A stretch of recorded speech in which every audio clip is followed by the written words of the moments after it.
Hi ಎಲ್ಲ ನಮಸ್ಕಾರ. ಎಲ್ಲರೂ ಹೆಂಗಿದ್ದಾರೆ? ಚೆನ್ನಾಗಿದ್ದಾರೆ ಅನ್ಕೊಂಡು ನಾನು ಚೆನ್ನಾಗಿ ಬನ್ನಿ. ಇವತ್ತಿನ ನಮ್ಮ ಮಿನಿ ಬ್ಲಾಗ್ ಶುರು ಮಾಡೋಣ. ಇವತ್ತಿರೋದು ನಮ್ಮ ಇಂಗ್ಲೀಷ್ ಎಕ್ಸಾಮ್ ಬರೆದು ಬಂದಿದ್ದಾತು. ಈಗ ಸ್ವಲ್ಪ ಹೊತ್ತು ಮಕ್ಕೊಳೋಣ ಅಂತ ಬಂದು ಮಕ್ಕೊತೀನಿ ಗೈಸ್. ಮಕ್ಕೊಳೋಣ ಅಂತ ಅಂದರೆ ಮಕ್ಕೊಳಕ್ಕಾಗಲಿಲ್ಲ, ಯಾಕಂದರೆ ಸೊಸೈಟಿಗೆ ಬೇರೆ ಹೋಗೋದಿತ್ತು.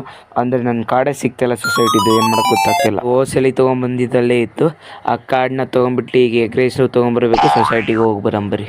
ನನಗೆ ಮನೆಯಿಂದ ಹೊರಗೆ ಬಂದಿಕೊಳ್ಳೇನೆ ಒಂದು ಗೊತ್ತಾಗಿದೆ ಏನಪ್ಪ ಅಂತಂದ್ರೆ ಮಧ್ಯಾಹ್ನದಲ್ಲಿ ನಾನು ತಂದೂರಿ ಆಗೋದು ಫಿಕ್ಸ್. ತೊಗೊಂಡ್ಬಿಟ್ಟು ದೊಡ್ಡಮ್ಮರ ಮನೆಗೆ ಹೋದ್ರೆ ನೋಡ್ರಿ, ಇಲ್ಲಿದ್ದು ಲಡ್ಡುಗೆ ಹೆಂಗೆ ಮಾಡ್ಬಿಟ್ಟಾಳೆ ನಮ್ಮ ಅಕ್ಕ. ಫುಲ್ ತೆಗ್ದು ನಾನಿದ್ದಾಗ ಅರ್ಧ ತೆಗ್ದು ಬಾಲ ಕೂಡ ಬೀಳಿಲ್ಲ, ಬಾಲನ್ನು ತೆಗ್ದುಬಿಟ್ಟಾಳೆ, ಬಾಲದ ಕೂದಲ ತೆಗ್ದಾಳೆ. I mean guys egg rice ಜಾಸ್ತಿ ಆಗಿತ್ತು ಅಂತಂದು ನಮ್ಮ ಮನೆ, ಬಟ್ ಅಂತೂ ಇಂತೂ ಸಿಕ್ತು ಅದೇ ರೇಟಲ್ಲಿ. ಗೈಸ್ ನಾನು ಎಗ್ ರೈಸ್ ತಟ್ಟೆಲ್ಲಿ ಹಾಕೊಂಡು ತಡಾನೇ ಇಲ್ಲ, ನಮ್ಮ ಬೆಕ್ ಬಂದ್ಬಿಟ್ಟು ಹೆಂಗೆ ಮುಂದೆ ಕುಂತೈತೆ ನೋಡಿ.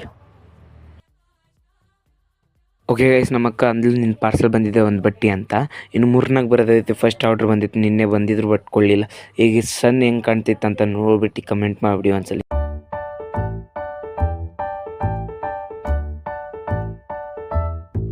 ನಮ್ಮ ಅಕ್ಕ ಫೋನ್ ಮಾಡೋದು ನೋಡಿ ಹೆದರ್ಕೊಂಬಂದೆ.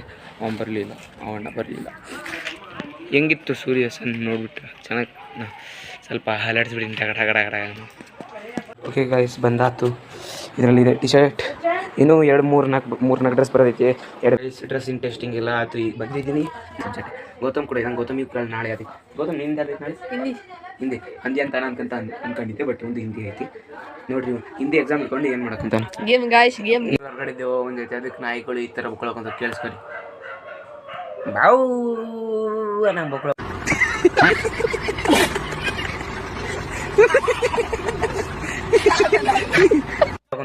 ಅದು ಎದಕ್ಕೆ ಬೋಗಳ್ತವೆ ಅನ್ನೋ ದೆವ್ವ ಬಂದಾಗ ಬೋಗಳ್ತಾವೆ ಅಂತ ನಮ್ಮ ಅಜ್ಜಿ ಅಂತಾರೆ. ಇವತ್ತು ಮಿನಿ ವ್ಲಾಗ್ ಇಲ್ಲಿಗೆ ಏನು ಮಾಡಿ, ಚೆನ್ನಾಗಿ ಲೈಕ್ ಮಾಡಿ, ಶೇರ್ ಮಾಡಿ, subscribe. Thank you for watching. Bye.